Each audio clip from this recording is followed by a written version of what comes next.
战。你们快走！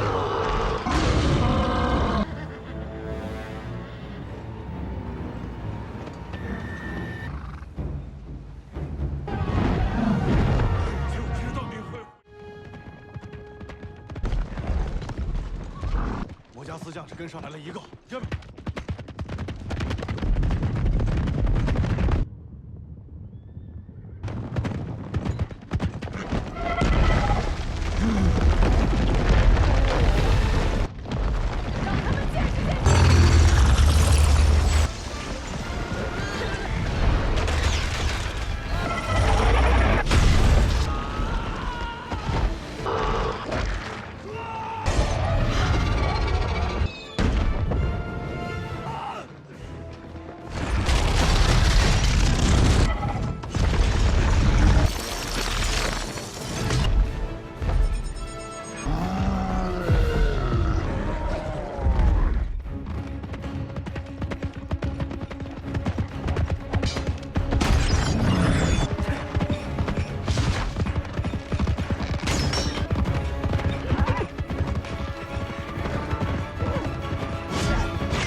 这夜袭营，营中大乱。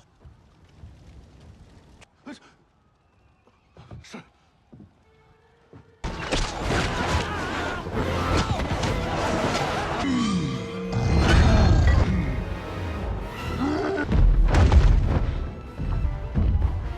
吴林海，坚守无动吗？闭嘴了。马上布防。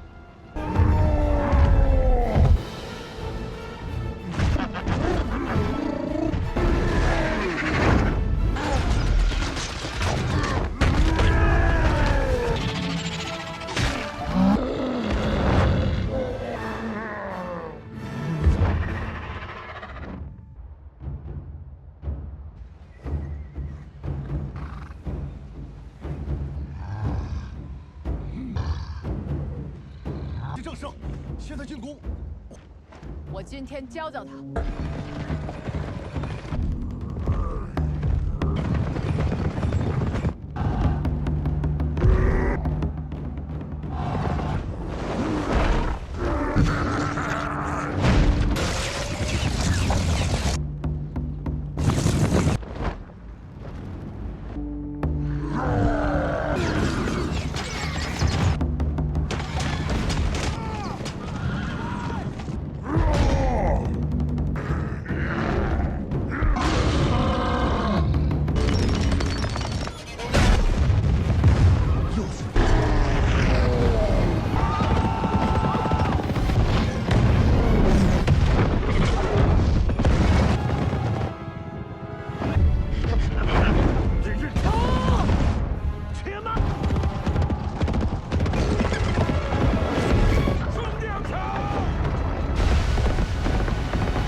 是尊的法力，变化出这3头6。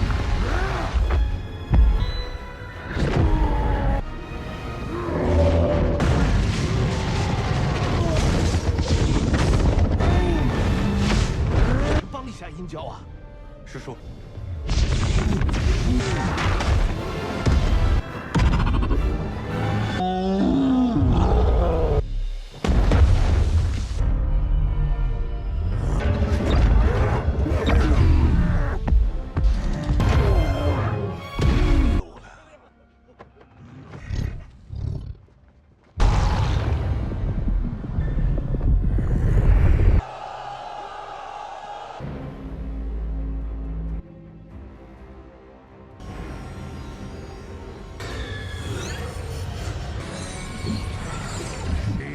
方可护。成。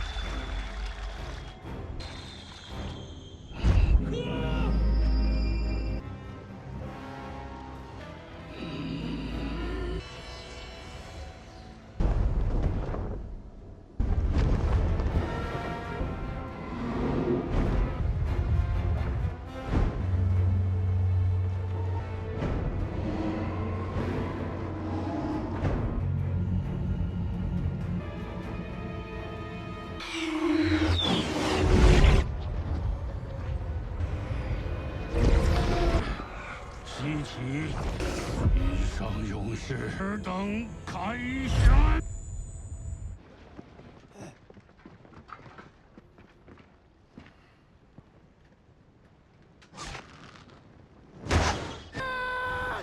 弓箭手，发！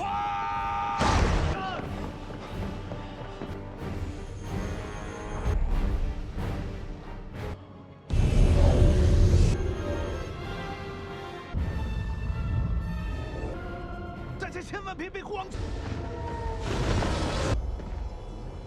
这是什么？那是把这些镜子给毁了。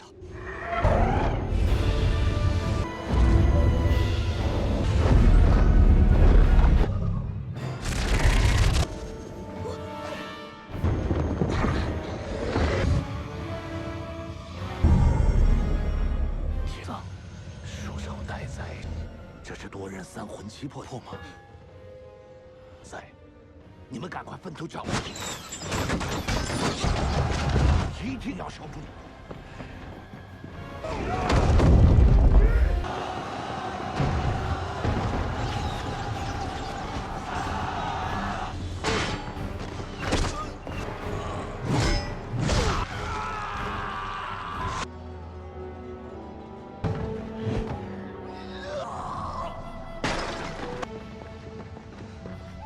不能过去！给我！给我！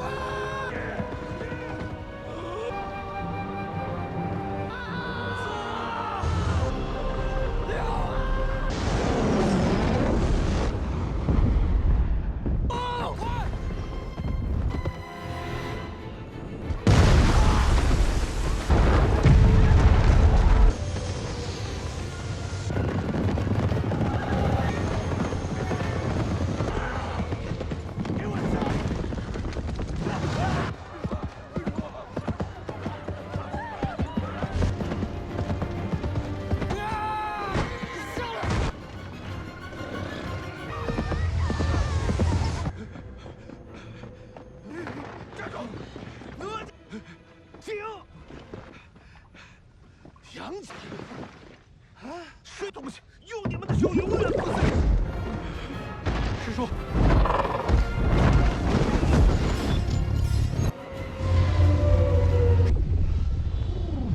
发现什么法坛？定是为还有别的什么办法吗？哎呀，我也在找我呀！快，让大家稳里稳住！念在我，只要你能帮我拿到一样东，去吧，一个都别落下！就在他身上，你去放了姬发。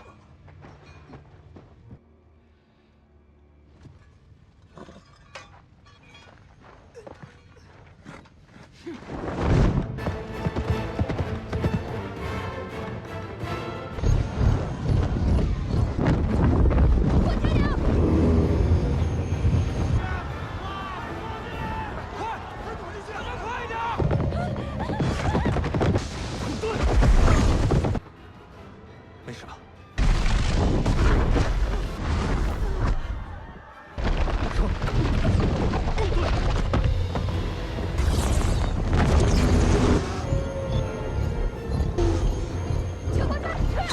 挨家挨户的搜！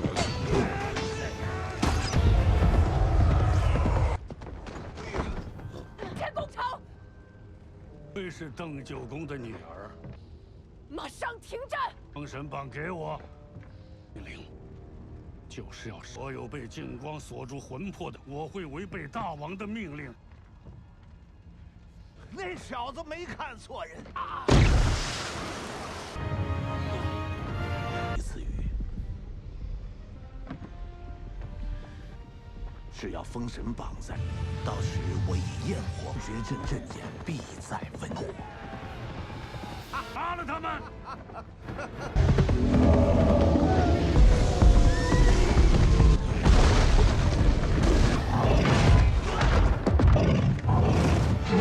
越来越沉了。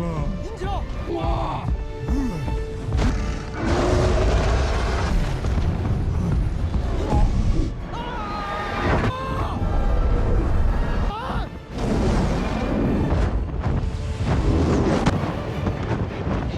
来人子，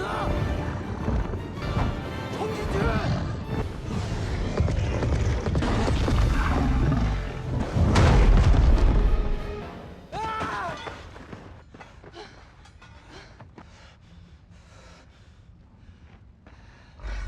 车中文正的鹅睁眼。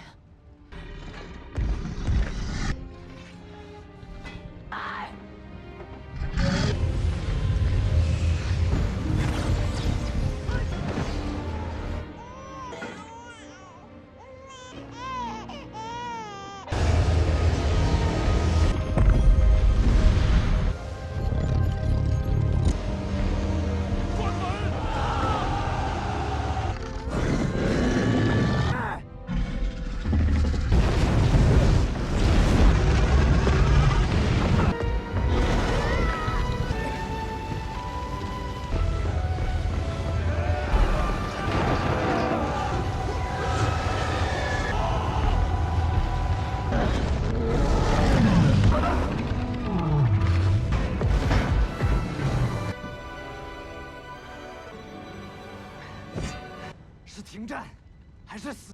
为何停战？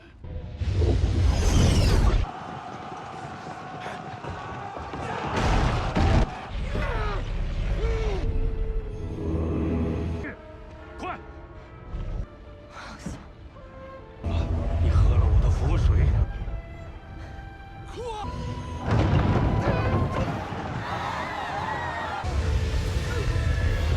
启发，快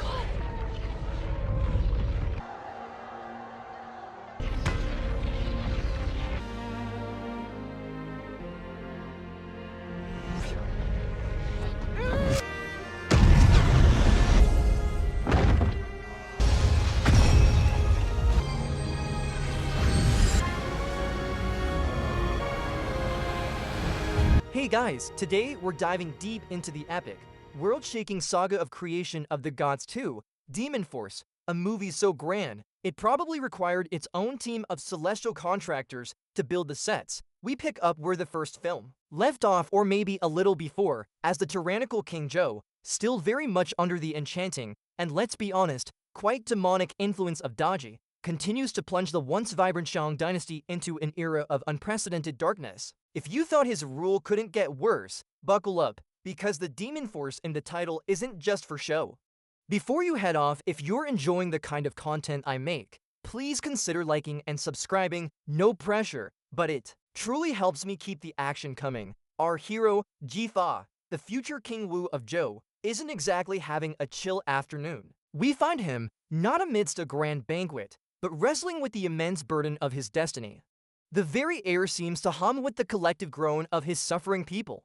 You can almost feel the chill of the looming threat in the quiet, reverent space as he consults his ancestral spirits. He's got that classic weight of the world on my shoulders look, a silent vow flickering in his eyes as if he's thinking, okay, universe, you've given me this problem, now how do I solve it without accidentally turning into a demon myself? The metallic clang of a distant bell punctuates the solemnity, a constant reminder of the encroaching darkness. He's not just worried about a bad-haired day, he's worried about the end of days. The rustle of his simple robes as he rises speaks volumes about his humble yet resolute nature, a king in the making, but without the crown ... yet. The demon force isn't just a catchy subtitle. It's a tangible, creeping dread that's manifesting. In the world, we see it in the hushed, almost frantic whispers of the villagers, their faces a canvas of fear and desperation. The usual cacophony of the marketplace, the clatter of wares and the chatter of merchants, is replaced by a low, guttural murmur of anxiety. Suddenly, a strange, dark wind whips through, a chilling gust that isn't quite natural, carrying with it the faint, almost unheard, cackles of malevolent spirits. It's like the universe itself is sending out a nope, not good vibe check. The shopkeepers scramble to secure their goods, the very air thick with an unseen pressure. This isn't your average weather report, it's a spiritual warning, a clear signal that the forces of chaos are gaining ground, making everyone jumpy. You can practically hear the collective tightening of stomachs as the wind dies down, leaving an unsettling silence in its wake. The kind that makes the hair on your arm stand up. Just when things seem about as bleak as a Tuesday morning after a Monday holiday, a glimmer of hope, or at least a very wise-looking old man, appears on the horizon. Enter Shang and Zhou, the legendary strategist whose brain is probably classified as a supercomputer powered by ancient scrolls and strong tea. He doesn't arrive with a dramatic whoosh or a superhero landing.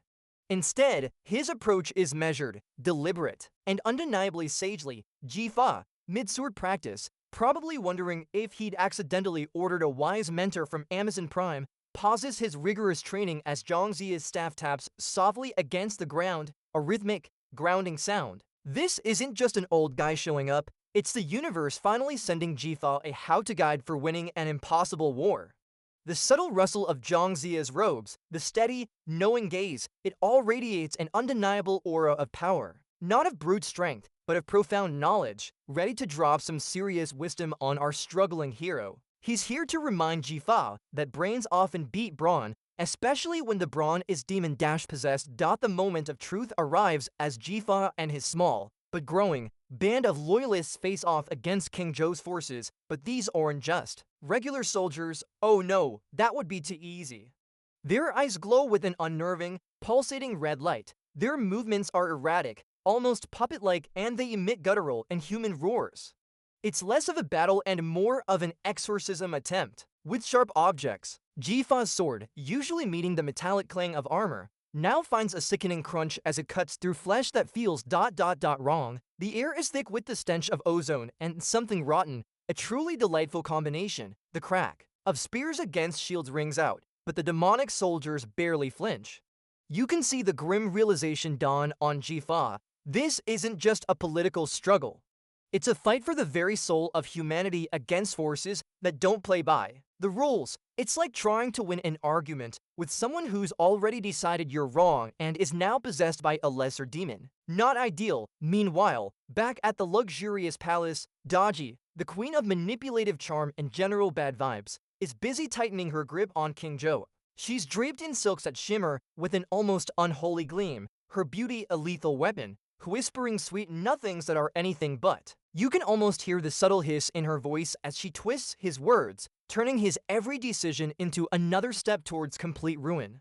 The king, bless his misguided heart, is completely under her spell, eyes glazed over, absorbing every venomous suggestion like it's gospel. The soft rustle of her ornate robes as she moves, the way her fingers ever so lightly trace his arm, it's all calculated, all designed to ensure the demon force reigns supreme. She's essentially running a masterclass in how to ruin a kingdom with a smile and a few well-placed lies, probably chuckling internally about how easy it is to manipulate a guy when you're a literal fox demon. Talk about an unfair advantage. In a hidden grotto, shrouded in ancient mist and the scent of damp earth, Shang and Zhou unveils a prophecy, because what's an epic struggle without a destiny written in the stars? He points to glowing symbols etched into the cave wall, symbols that begin to shimmer and shift, depicting visions of a coming war, a hero, and a cleansing fire.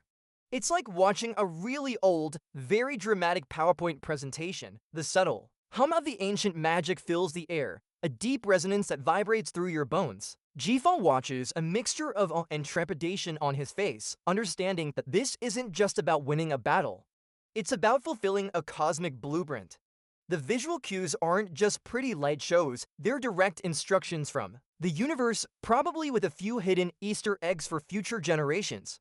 This scene makes it clear, Jifa isn't just a king, he's a chosen one, a rather stressful job. I imagine, just as Jifa's forces are about to be overwhelmed by a particularly nasty contingent of minor demons, a flash of red light and the distinct whoosh of something very fast tear through the sky. Enter Nezer, the hot-headed heavenly general himself, riding his iconic wine-fire wheels like a celestial skateboarder. He doesn't do subtle entrances, his fiery spear, blazing with an almost audible crackle, cuts through the demonic ranks. With devastating precision, the metallic clang of his weapon against unseen forces echoing through the valley. You can practically hear the demons thinking, "Oh, great, him again. He's a whirlwind of righteous fury, a kid in a candy store if the candy store was full of bad guys needing a good whack." The sheer force of his descent sends dust and smaller demons flying, a truly glorious chaos. His laughter, bright and boisterous, rings out, a stark contrast to the guttural snarls of his enemies. It's like watching a really cool, very aggressive aerial ballet. Jifa is probably thinking, well, that's one way to make an impression. Next up on our Super Friends Mythological Edition roster is Yang Jian, the Erlang Shen, who probably never loses a game of I Spy. We first see him, calm as a cucumber, deflecting a barrage of magical attacks with a flick of his three-pointed double-edged spear. The attacks, which would normally make mere mortals spontaneously combust, dissipate with a soft hiss of energy against his weapon. His third eye, glowing with an otherworldly blue light, sees through illusions and weaknesses that others can't even comprehend. It's like he's got cheat codes for reality. The precision of his movements, the almost balletic grace with which he counters, suggests a master of martial arts who's also seen a thing or two ... or everything. Thanks to that extra eye, the whoosh of his spear is barely audible, a silent dance of death. He's the strong, silent type, the one who just gets things done without needing a big fanfare, probably because he's already seen the fanfare in his mind's eye 1,000 times. He's also probably judging everyone's combat stance, even the demons. The stakes escalate dramatically as Daji unleashes her demon force proper, launching a full-scale siege on Ziki, Jifa's home base. It's not just an army, it's a terrifying horde of grotesque creatures led by a hulking, horned general, whose roars shake the very foundations of the city. The ground trembles with the thunderous charge, the rhythmic thud of their monstrous feet a grim drumbeat of impending doom. The crack of collapsing stone, the shriek of terror, the metallic clang of swords against demonic claws, it's a symphony of chaos and despair. The air is thick with smoke and the acrid smell of burning magic. Jifa, Zhangzia, Nezer, and Yang Jian are fighting tooth and nail, a desperate defense against an almost unstoppable tide. The whoosh of Nez's wheels, the precise strikes of Yang Jian's spear, the booming commands of Jifa, they're all battling against overwhelming odds. This isn't just a siege. It's an apocalypse with a really terrible smell. The walls of Ziki groan and shatter under the relentless assault. The screams of the innocent, a haunting backdrop in the midst of the chaos. We witness a heartbreaking moment of sacrifice. General Huang Faihu, a warrior whose loyalty is as unyielding as his armor, makes the ultimate stand. Wounded, facing a phalanx of snarling demons, he activates a powerful, glowing magical artifact. The energy crackles around him, a mournful hum preceding a deafening explosion. It's a desperate act, buying Jifa and his remaining forces precious seconds to retreat. The silence that follows the blast is almost more crushing than the explosion itself, a heavy shroud of loss. Jifa's face, etched with grief and grim determination, tells the story of a leader who knows the true cost of war, the tactile sensation of the ground trembling from the blast, the lingering heat in the air, the dust settling on the fallen. It's a stark reminder of the personal sacrifices being made. This isn't just a character dying, it's a hero's final, defiant roar, a moment that solidifies Jifa's resolve to avenge his fallen comrade. A truly brutal, yet necessary, moment of emotional punch. After the devastating loss. The mood is somber, but not broken. Jifa, Zhangzia, Nezer, and Yang Jian huddle over a flickering map, the soft rustle of parchment and the low murmur of their voices filling the quiet chamber. It's a stark contrast to the recent battle, a moment of intense mental combat after. The physical Zhang Zia, ever the pragmatist, points out enemy movements with a steady finger, his voice calm but firm. Nezer, usually boisterous, is unusually quiet, his eyes sharp, the subtle metallic clang of his armor as he shifts a small sound in the silence. Yang Jian offers precise observations, his third eye probably already mapping out a dozen contingencies. The flickering candlelight casts long, dancing shadows, adding to the gravitas of the situation. Jifa listens, absorbing every detail, his jaw set. This isn't just a meeting, it's the forging of a new resolve, a promise whispered in the quiet, tense air. They will not fall. The scent of old paper and resolve hangs heavy. It's like the most intense D&D session ever, but with actual world-ending stakes. Meanwhile, King Zhou is clearly not having a great time, mentally speaking. We see him alone in his opulent, yet eerily silent, throne room, hallucinating ghostly figures that whisper praises and reaffirm his divine right to rule. It's a twisted echo chamber of his own ego, amplified by Daji's insidious magic. The soft, insidious whispers are almost audible, a chilling, disembodied chorus praising his tyranny. He clutches his head, a tormented look on his face, but then a manic smile spreads, convinced of his own righteousness. From the shadowy corners of the room, Daji watches, her smirk a testament to her success. She's not just influencing him, she's actively breaking his mind, turning him into a puppet of pure chaos. The rustle of her unseen robes as she shifts. In the darkness is the only hint of her presence, a silent predator observing her prey. It's a masterclass in psychological warfare, demonstrating that true power isn't always a direct punch, but a carefully placed whisper in a deranged mind. Poor guy, he probably needs a really good therapist and a strong cup of calming tea, but all he's got is a demoness. The path forward is never easy, especially when you're trying to overthrow a demon-backed tyrant. Jifa and his forces find themselves ambushed in a treacherous mountain pass, the narrow confines echoing with the guttural roars of unseen demons. Suddenly, a torrent of sharp boulders, some imbued with dark energy, come crashing down, followed by a wave of grotesque creatures that scuttle across the rocks. The metallic clang of weapons meeting stone, the whoosh of arrows, and the deafening rumble of falling debris combine into a symphony of pure, unadulterated chaos. Jifa, sword flashing, cuts down multiple foes, while Nezer, a fiery blur, uses his wheels to deflect boulders, creating explosions of dust and rock. Yang Jian, ever precise, spots the weak points in the demonic advance. It's a fight for survival, a desperate scramble where every step could be their last. The very ground vibrates with the impact of the battle, a constant, jarring tremor. They're basically playing a deadly game of whack-a-mole with demons and geology. Just as the mountain pass ambush seems insurmountable, the heavens themselves decide to join the fight, or at least send one of their more electrifying representatives. With a mighty whoosh of colossal wings and the crackle of raw electrical energy, Lei Zhenzi, the thunder god, descends from the stormy skies. His massive thunder club, crackling with arcs of lightning, smashes into the ground, sending a shockwave that disintegrates a whole battalion of demons. The deafening roar of thunder and the blinding flash of lightning become their allies, clearing a path through the demonic horde. It's like watching a heavy metal concert where the lead singer literally calls down the thunder. The air is thick with the smell of ozone and burnt demon. His arrival is a game changer, turning the tide with pure, unadulterated, heavenly power. Jifa probably let out a silent sigh of relief, thinking, oh good, we've got an electrician on our side now, and he doesn't charge for house calls. Asterisk after the electrifying rescue, our heroes find themselves in a lush, but deeply unsettling, enchanted forest. This isn't your average take a pleasant stroll kind of woods.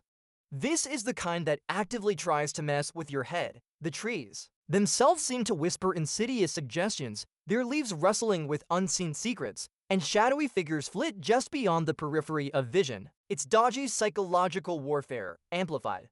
Jifa struggles against visions of doubt and despair, while Nez's usual impetuousness is tested by frustrating illusions of his past.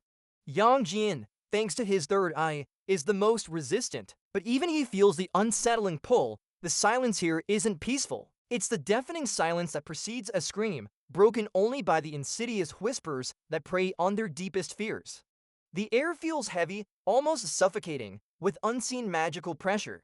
It's like trying to navigate a particularly cruel escape room where the prize is your sanity, and the villain is a literal demon. Not a fun family outing. Back at Zhouj, Daji isn't just lounging around. She's performing a ritual that takes her demon queen status to 11. Surrounded by crackling dark energy and chanting in an ancient, guttural language, she transforms. Her beauty warps into something more terrifying, more explicitly demonic, as her true fox demon form begins to manifest, complete with multiple tails swishing menacingly. The air in the ritual chamber hums with malevolent power, the ground beneath her vibrating with the sheer force of her ascendancy. It's like watching a villainous Pokemon evolve, but way scarier and with more existential dread. The sound of her transformation is a sickening symphony of shifting bone and tearing flesh, a truly unsettling experience. She's no longer just manipulating from the shadows, she's ready to unleash raw, unfiltered demonic power upon the world. This isn't just a glow-up, it's a glow-down into ultimate villainy. The crackle of her dark magic fills the chamber, making the very stones groan in protest. With Daji's power surging, her lieutenants are also getting an upgrade. Neza and Yangjian find themselves in a truly epic aerial ballet, or perhaps a ballet of beatdowns, against one of Daji's most formidable demon generals. The metallic clang of Neza's fiery spear against the demon's enchanted claws, the whoosh of his wine-fire wheels as he dodges a colossal blow. It's a whirlwind of pure action. Yang Jian, with his precise spear strikes and the illuminating gaze of his third eye, finds the demon's weak points, all while dodging blasts of dark energy that hiss as they pass. Explosions of magical force ripple through the sky, shaking the very clouds. You can almost feel the kinetic energy, the sheer force of their blows. It's a beautifully choreographed dance of destruction, each hero complementing the other, a testament to their individual power and their newfound teamwork. This isn't just fighting, it's an art form, a symphony of divine and demonic power, clashing for supremacy, and frankly, the special effects budget here must have been astronomical. Even heroes need a moment of existential angst. After the intense battles, Jifa finds a rare moment of solitude, looking out over his camp. The flickering campfires cast long, dancing shadows, and the soft rustle of leaves in the night wind seems to echo his internal turmoil. He's plagued by doubts. Am I truly worthy? Can I really defeat this demon force? The weight of every fallen soldier, every suffering villager, presses down on him. His face, usually determined, is etched with profound weariness, the kind that settles deep in your bones after too many battles and too much responsibility. The silence of the night, broken only by the distant calls of night creatures, amplifies his internal struggle. It's a poignant reminder that even the strongest leaders are still just human, carrying immense burdens. This isn't a moment of weakness, but a moment of raw, vulnerable honesty, a true reflection of the character-driven narrative. He's essentially questioning his life choices, which, when you're fighting demons, is probably a daily occurrence. As dawn's first light paints the sky, casting a hopeful glow, Zhang Zia finds Jifa in his moment of doubt. The wise strategist doesn't offer empty platitudes but speaks with a quiet authority, his voice a steady, grounding force.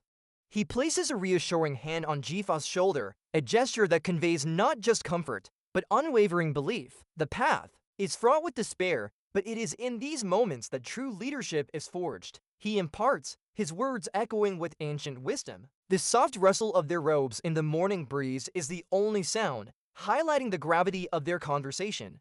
Zhang Zia reminds Jifa of the prophecy, not as an inescapable fate, but as a guiding light, a destiny that he must embrace, not endure. The subtle tactile sensation of the morning chill giving way to the sun's warmth mirrors Jifa's renewed hope. It's the kind of pep talk we all need before facing our own demon forces, even if ours are just Mondays. Jifa's gaze, previously troubled, hardens with resolve, ready to face the next challenge. Fueled by renewed conviction, Jifa leads his formidable army on the final march towards the capital, Zhouj. It's a truly epic visual, thousands of soldiers, banners snapping in the wind, a unified force against tyranny. The rhythmic thud of their marching boots, the subtle metallic clang of their armor, the low murmur of their battle cries, it all coalesces into a powerful, almost primal hum of impending conflict. Jifa, astride his warhorse, rides at the front, his gaze fixed on the ominous, distant silhouette of Zhouj, a city that seems to fester with Daji's dark influence. The dust, kicked up by their march, creates a golden haze, a poignant contrast to the grim purpose of their journey. This isn't just an army. It's a beacon of hope, a collective roar against the demon force. It's like the biggest, most determined parade you've ever seen, but instead of balloons, there are swords and really angry people. The tension in the air is palpable, a mixture of fear and unwavering resolve. The moment of truth arrives as Jifa's army crashes against the formidable defenses of Zhouj. It's an explosion of chaos, a maelstrom of steel, magic, and sheer will. The deafening roar of battle fills the air, the metallic clang of swords, the crack of shattered shields, the guttural screams of demons, and the defiant shouts of human warriors. King Zhou's forces, now more infused with demonic power than ever, fight with a savage ferocity, their eyes glowing with unnatural light. Jifa is a whirlwind on the battlefield, his sword a blur, cutting through swaths of enemies. Nezzer, a fiery comet, carves paths through the enemy lines with his wheels and spear.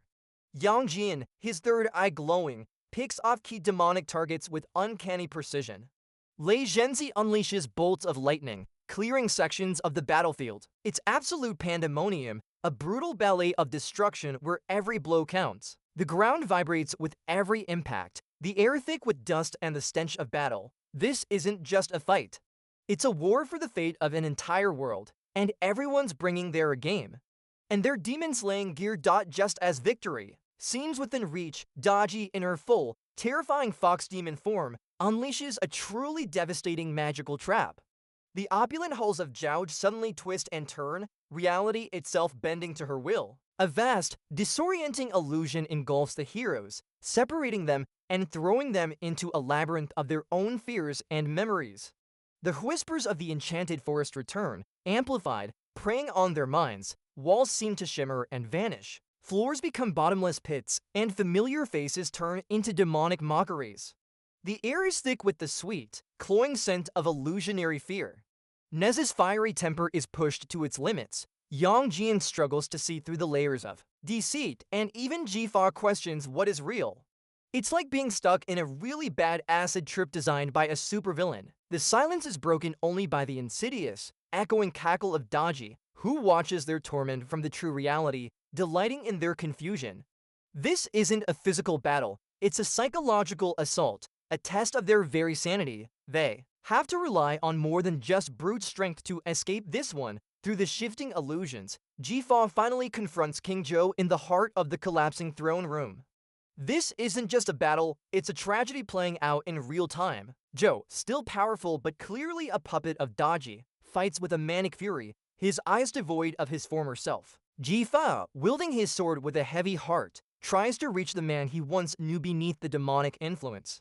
The metallic clang of their blades against each other is sharp, desperate, each strike laden with the weight of their shared history. The very foundations of the palace groan and crack around them, raining down dust and debris, a physical manifestation of Zhou's shattered reign. The air is thick with the dust of destruction and the unspoken sorrow between them. Jifa's voice, raw with emotion, cuts through the din, pleading with Zhou to remember himself, to fight the darkness. It's a heartbreaking duel, where winning feels like losing, and the true enemy is an unseen force pulling the strings. It's like arguing with your best friend, who's now possessed by a very grumpy demon, while Jifa battles his former king. Zhang Zia is busy with the real heavy lifting. Perched atop a perilous, crumbling structure, he begins a grand, ancient ritual. Chanting in a booming, resonant voice, he channels immense divine energy. The air crackles with pure, golden light, a stark contrast to Daji's oppressive darkness. A wave of shimmering, purified energy washes over the city, stripping away Daji's illusions, banishing lesser demons with a guttural hiss and pop, and weakening her hold. The sound of the ritual, a deep, resonant hum, seems to vibrate through the very fabric of reality, shaking off the demonic influence like a bad dream. The tactile sensation of the cleansing wave passing over the battleground is almost visible, a shimmering warmth that repels evil.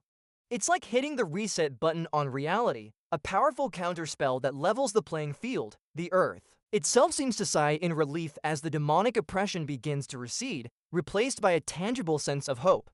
Zhang Zia, pulling out the big guns, proving once again that true wisdom can turn the tide. With Daji's power weakened by Zhang Zia's ritual, the heroes launch their final, desperate assault. Jifa, Nezer, and Yang Jian, battered but resolute, converge on her monstrous fox demon form.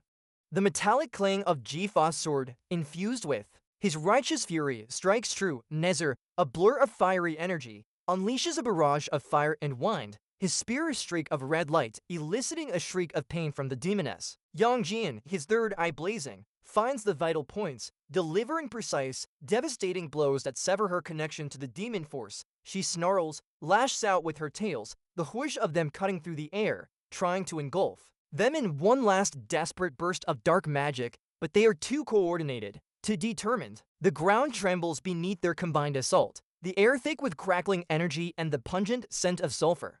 It's a relentless, high-stakes beatdown, a true test of their unity against pure evil. They're not just fighting, they're orchestrating a symphony of righteous vengeance, aiming for that final, satisfying game over for Daji. As Daji's demonic influence finally dissipates into nothingness, a profound silence descends upon Zhao. Then, as if on cue, the sun breaks through the bruised clouds, bathing the cleansed city in golden light, casting long, hopeful shadows. Jifa stands victorious, not with a roar of triumph, but with a quiet, profound sense of peace and overwhelming weariness. The battle is won, the demon force banished, and a new era dawns. The rustle of the banners of Zhou, now fluttering proudly in the breeze, feels like a collective sigh of relief from the land itself. The sounds of rebuilding, faint but hopeful, begin to replace the echoes of war. He looks out at the rising sun, a symbol of hope and rebirth, understanding the immense responsibility that now rests on his shoulders. The air, once thick with the stench of battle and decay, now carries the clean scent of fresh rain and new beginnings. It's not just the end of a war.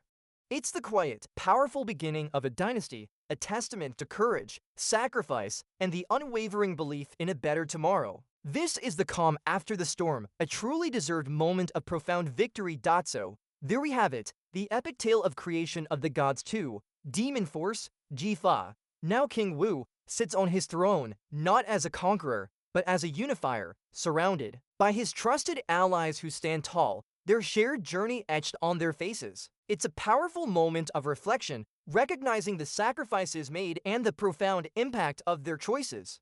This movie isn't just about smashing demons. It's about finding the strength within, uniting against overwhelming odds, and standing firm in your convictions. It reminds us that even when the world seems darkest, true courage and unwavering belief can usher in a new dawn. Every struggle shapes us, every loss teaches us, and every victory, no matter how hard one, is a testament to the enduring human spirit. It's a hopeful message, reminding us that even the most formidable demon forces can be overcome, both on screen and in our own lives.